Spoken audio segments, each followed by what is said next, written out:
All right, man, peace.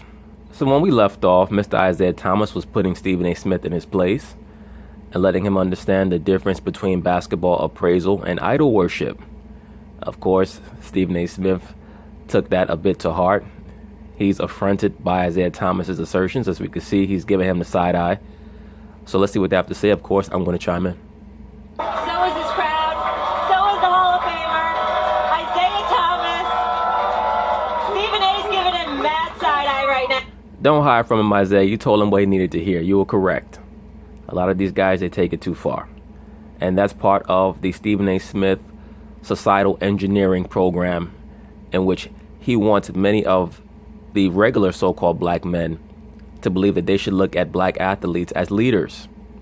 I've covered this topic, this issue numerous times on this channel. There's a difference between respecting the gifts that a man has and his willingness to improve them through hard work and determination, and starting to venerate them and look at them as surrogate dads. And that is not what the so-called black community needs. What our people need is for the so-called regular black man to reattain his position as the leader of the household. That's it. It's not about looking at prominent so-called black athletes and viewing them as people who should be quote unquote donating all their money to the so-called black community. That's not what it's about. All that is extortion by another name. And I don't believe that many of these brothers should be working hard just so that they should feel like they have to subsidize so-called black people who really just want a hug from liberal Caucasians and want to guilt trip successful so-called black men into giving away all their money. We saw what happened with MC Hammer. And you know what's so funny? What did the so-called black community say when MC Hammer ended up broke from giving away all his money, giving back to the hood, quote unquote? They said, well, why would he do that? Why did he give away all his money? He should have been more fiscally responsible. That's all that's going to happen. The real solution is that the quote-unquote average so-called black man has to take back authority over his life and over his household. That's it. It's not about worshiping athletes. Right now. Oh, please. I had a topic I wanted to get. Go ahead. I get into it. He insulted your religion. You're upset about it. Hey, listen. Michael Jordan's a lot of people's religion when it comes to the sport of basketball. You see that? Pretty much Isiah Thomas has proved himself to be correct in his assertion towards Stephen A. Smith. And look at how Isaiah's looking at him. Like, you pathetic nigga. Oh, let's be very... By the way, that's the fun. This is why Stephen A. Smith is not qualified to be a leader. He's already been compromised. He's an idol worshiper. That's why I make a lot of these videos so that some of you brothers can see what's going on in regards to how they try to engineer the quote-unquote black community through high-profile television personages. People like Stephen A. Smith who get on TV and try to make the so-called black man believe that he should follow behind a LeBron James or Kobe Bryant as people who are going to lead the so-called black community somewhere. Why does he do that? Because those are his brothers in Lucifer, allegedly. But he does have a point. Many people in NBA circles always remind me about Kareem Abdul-Jabbar. And I think that one of the things that's not appreciated is that, you look at ME7, 172, the sky hook, and you're like, well, who can deal with that? You still take for granted the fact that the man was a 19-time All-Star, won on every single level he's ever played, is a champion personified on... Well, Bill Russell also won on every single level. And in addition to being a high school champion, a college champion, an 11-time NBA champion, he also won the gold medal in the Olympics. In my view, Bill Russell should be the logo for the NBA and not Jerry West. On so many levels. Greatest college player. I mean, it's unreal what Kareem Abdul-Jabbar did. So fair enough. Greatest high school, Yep. college player. Yes. And, we can argue and debate NBA, but when you look at the records, right, his name is on top of every category. Overall. Well, yes, in regards to cumulative records like points, so on and so forth. But if we're going to talk about who holds the most individual records, that's Wilt Chamberlain. Spanning three decades. Amateur, Kareem is the guy. All right, Yeah. guys, NBA, let me get into this next topic, get your thoughts, and then you all can take over here. How much blame does Ty Lue deserve for the Cavs being down? Crowd says a lot. No, I think, from... Ty Lue deserves some blame for the fate of the Cleveland Cavaliers from the perspective that he failed to truly stand up to LeBron James. Standing up to LeBron It's not making sure that you encounter him in the locker room, pull him to the side and say, LeBron, I need you to work with your teammates more. It's about Ty Lue making LeBron James understand that the team has to practice. It's not about just making sure that we can conserve you until the end of the season.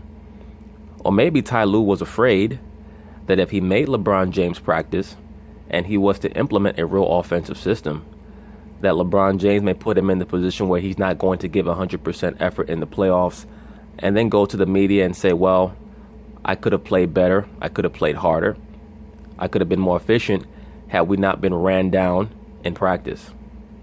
From a coaching standpoint and an adjustment standpoint, right? What we just seen out of Hood, okay, you have to say that maybe there was some stubbornness in not playing him. Right, but why was Rodney Hood placed at the very end of the Cavaliers bench? It was because he stood up against the LeBron James system. And Ty Lue understood that at this point in the season, when we're about to make what we presume is going to be a very deep playoff run, we can't have a player of Rodney Hood's caliber trying to disrupt the apple cart. We all know that LeBron James is the wagon that we're going to hitch our star to. We don't care about an 18-point per game guy who's never carried a team and what he thinks. He has to get down with the program. Rodney Hood was unwilling to do so, initially anyway. And then Ty Lue got desperate, threw Rodney Hood in the game, and of course he showed that he could score because contrary to the official media narrative, LeBron James does have help. He does have help. They just don't run a real system to use his teammates. Because clearly he could have helped you in game 1 and possibly in game 2 out on the road. Now, that being said, we don't know what goes on inside their locker room. We don't know what's been said in terms of, following the game plan. However, from a basketball standpoint, we look at Hood in his performance last night and we say in game 1 and 2, he definitely could have helped them. So now from a coaching standpoint, just personality coming to play, again, you have to look at it and say maybe there was some stubbornness involved and some hurt feelings and saying, okay, I'm not going to play you, I'm going to punish you. But that's exactly what that was about. Thank you, sir. For how long? I think where Ty Lue gets a bad rap is because of what happened with the transition from David Blatt to him. The fact that people look at him and I think mistakenly think he's some kind of stooge for LeBron. He has spoken up and has spoken out. Exactly, sir, but that's not enough. When you're a coach, you actually have to coordinate the everyday schematics of what goes on with your team, not just in the locker room, but also on the basketball court. When you're telling me that your team does not practice, these are not my words, these are Isiah Thomas's words. When your team does not practice, how can they build any fluidity on offense or defense? Especially when you're bringing a whole new cast of guys, a whole new group of guys. But that was the purpose of bringing in those new guys. Because what was implied by bringing in young players who never won anything is that it should be very easy for these players to be willing to subvert themselves to LeBron James and submit themselves to LeBron James. Against LeBron to his face in front of the team on several occasions. One time in the Game 7, he called LeBron out the year they won it, Max. When he went in that locker room in halftime with LeBron James playing lights out, he looked at him and said, you ain't doing enough. Called LeBron out. And LeBron stepped up, and all of a sudden they ended up winning the championship. So we got to give credit where credit is due. But here's where Ty Lue hurt himself in this series. It wasn't on one occasion. It was on multiple occasions. Game 1. The charge that was turned into a block on reversal by the referees. It wasn't just JR or to a lesser degree LeBron or anybody that lost their way. That coach, the coach lost his way, because if LeBron is asking you, we got a timeout, and you still have a timeout, and nobody had picked up on that until it was too late, that's on the coach. You understand? They're out there. I agree with that. It is primarily on the coach. But LeBron James, having the basketball IQ that he has, he should have already been thinking in his mind, should George Hill miss this free throw and we get the rebound, what am I going to do? I'm not going to throw him completely under the bus to the level of a Ty Lue, but LeBron should have been thinking that as well. Because I don't expect anything from J.R. Smith, that idiot. And when I say that, it's not a personal attack on J.R. Smith, it just is what it is. You have to be able to evaluate the various psychological profiles of the people that you're working with, so that when you hit conditions of adversity, you know what to expect from them. Therefore, you're prepared for whatever they're going to do, either good or bad. So that was a major flame out, not just by J.R. Smith, but also by LeBron and Ty Lue, but primarily Ty Lue, because he should have been thinking ahead. They're playing. Sometimes you get lost in the shuffle because you're out there competing. The coach has the one that has to reel you in. That's it. And there was a free throw. There was time. That's right. There was time to communicate it, so he dropped the ball there. Point number 2, you look at Rodney Hood.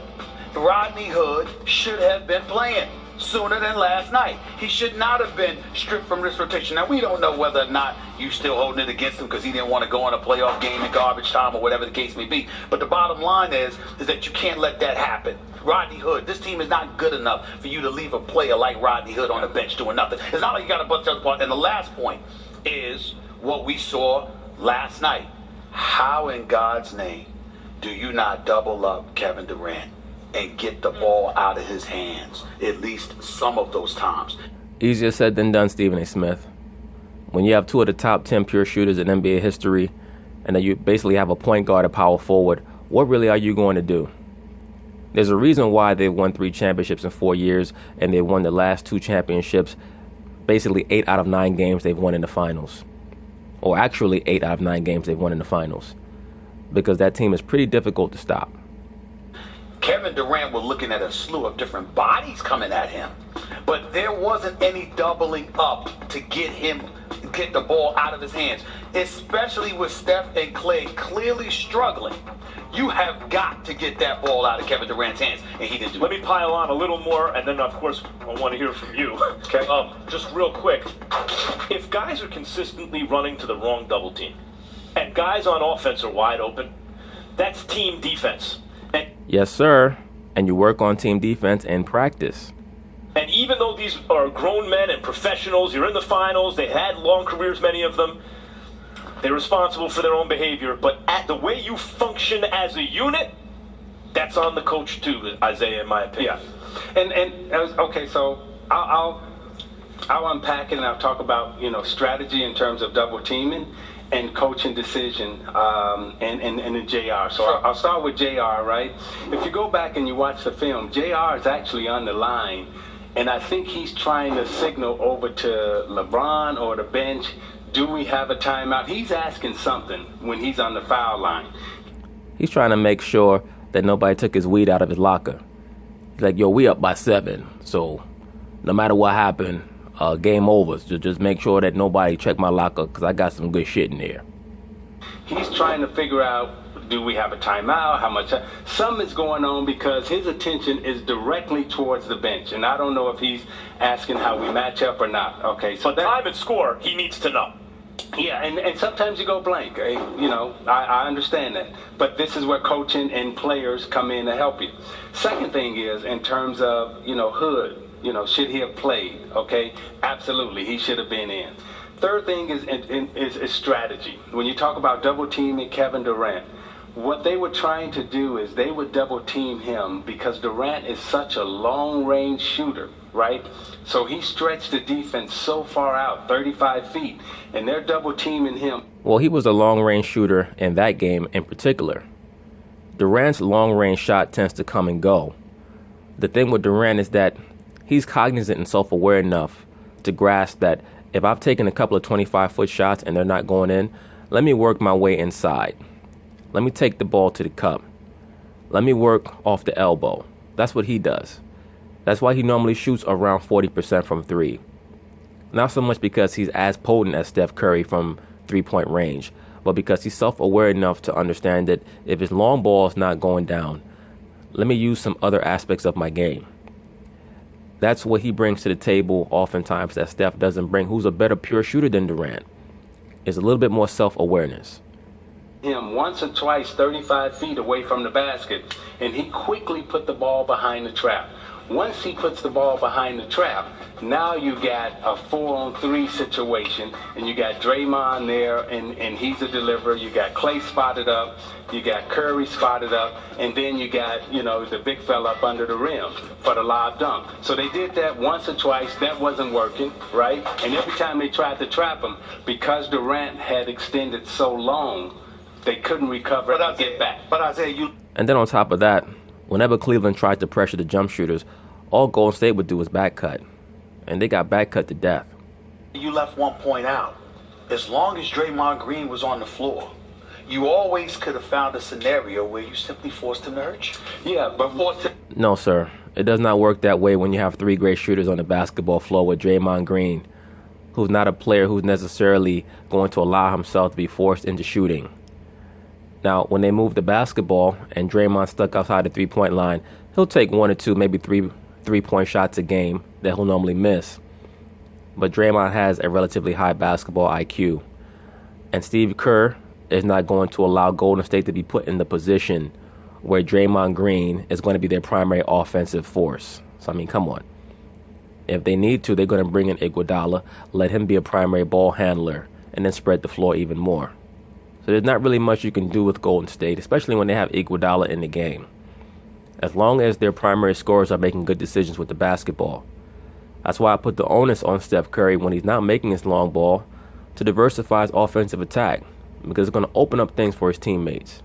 Force him to shoot. Why not force him to shoot? because Draymond would be the middleman, right? You got to stay on Curry and Thompson, Right. the three-point line, Right. So now that's 2 defenders there, and now Draymond and JaVale McGee is playing in the middle of the floor, 2-on-1, Absolutely.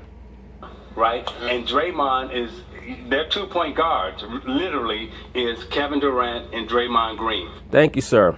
And that's why I stated when I did the video on the Golden State Warriors versus the Chicago Bulls, the hypothetical matchup, I stated that it may be a quandary for the Bulls had they played the Golden State Warriors in regards to what they would do with Draymond. Because the Bulls really did not face a team back then that had a power forward with that level of point guard skills and with shooters on the same team.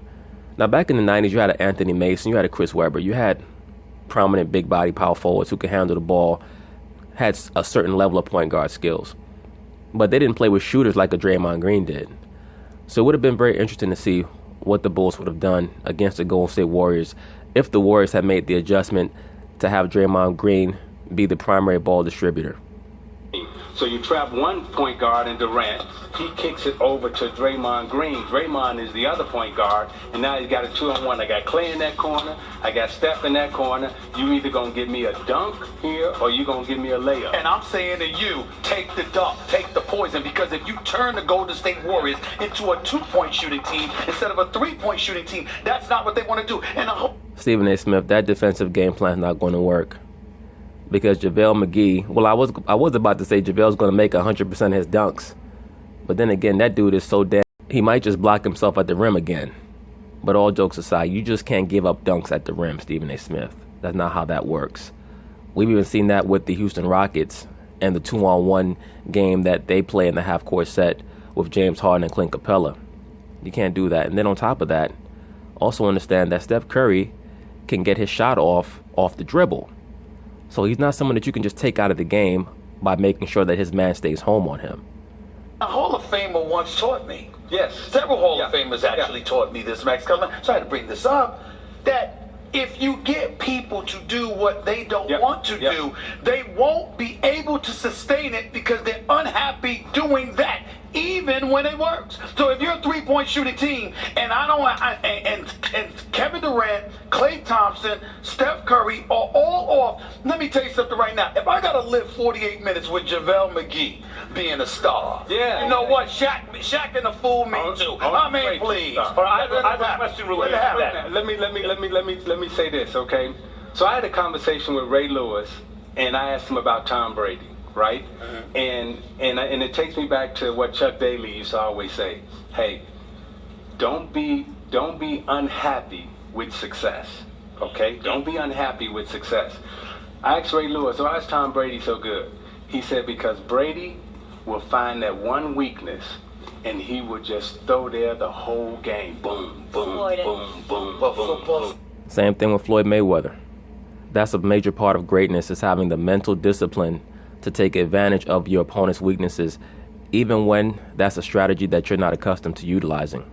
It's different. Okay, now here's where the ego comes in, right? Okay. The coaching ego and the player ego says, and the fans, JaVale McGee, he dunking, he clowning on it, he dunking. Why is this guy getting a layup every time, right? What's wrong with his defense? We got to stop him at the basket, right? And you got Steph and Clay sitting out there in the corner saying, yeah, give him that dunk, right? Because if you don't give him that dunk, you're going to give me the three.